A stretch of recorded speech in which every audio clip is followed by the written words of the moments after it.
Josh Hankey-Carrera, Sandbag Fitness Systems.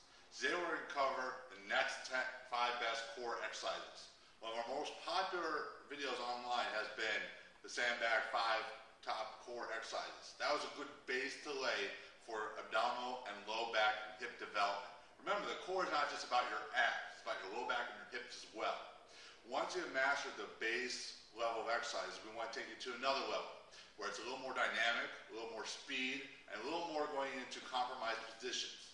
As exercise scientist Dr. Michael Lieses said in his book, Secrets of Soviet Training, basically one of the areas that people get hurt in the most is in compromised or extreme positions. So you have to train those ranges of motion so you don't get hurt. So when you implement these 5 exercises, start with them slow. Don't go super heavy. Don't go too much volume. Work them in at a slow pace.